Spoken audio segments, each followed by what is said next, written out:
S ವೀಕ್ಷಕರೇ, ವಿಜಯವಾಹಿನಿಯ ಮತ್ತೊಂದು ಗುಪ್ತ ಕಾರ್ಯಾಚರಣೆ. ಇದು ಕಾರ್ಮಿಕ ಇಲಾಖೆಯಲ್ಲಿ ಲೋಕ ಟ್ರ್ಯಾಪ್ ಸ್ಟೋರಿ. ಲೋಕಾಯುಕ್ತ ಬಲೆಗೆ ಬಿದ್ದ ಲೇಬರ್ ಇನ್ಸ್ಪೆಕ್ಟರ್. ಹಣ ಸ್ವೀಕರಿಸುತ್ತಿದ್ದಾಗ ರೆಡ್ ಹ್ಯಾಂಡ್ ಆಗಿ ಸಿಕ್ಕಿಬಿದ್ದ ಶ್ಯಾಮರಾವ್.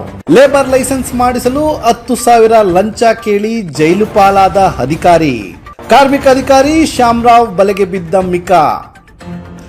ವಕೀಲರಾದ ವೆಂಕಟಾಚಲಪತಿಯವರ ದೂರಿನ ಆಧಾರದ ಮೇಲೆ ಲಂಚ ತೆಗೆದುಕೊಳ್ಳುವಾಗ ಲೋಕಾಯುಕ್ತ ಬಲೆಗೆ. 10,000 ರಿಂದ 20,000 ರೂಪಾಯಿ ಕೊಡಿ ಅಂತ ಭಿಕ್ಷೆ ಬೇಡಿದ ಲಂಚ ಬಾಕ ಶ್ಯಾಮರಾವ್. ವಕೀಲರಾದ ವೆಂಕಟಾಚಲಪತಿ ಬಳಿ 10,000ಕ್ಕೆ ಡಿಮ್ಯಾಂಡ್ ಮಾಡಿದ್ದ ಕಾರ್ಮಿಕ ಅಧಿಕಾರಿ ಶ್ಯಾಮರಾವ್.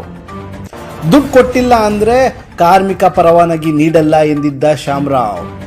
ಭ್ರಷ್ಟರಿಗೆ ಸಿಂಹ ಸ್ವಪ್ನವಾದ ವಿಜಯವಾಹಿನಿ. ನಮ್ಮ ವಿಜಯವಾಹಿನಿ ನ್ಯೂಸ್ ಚಾನೆಲ್ನಲ್ಲಿ ಪ್ರಮೋಷನ್, ಜಾಹೀರಾತು, ಅಡ್ವರ್ಟೈಸ್ಮೆಂಟ್ ನೀಡಲು ಸಂಪರ್ಕಿಸಿ 9535808456.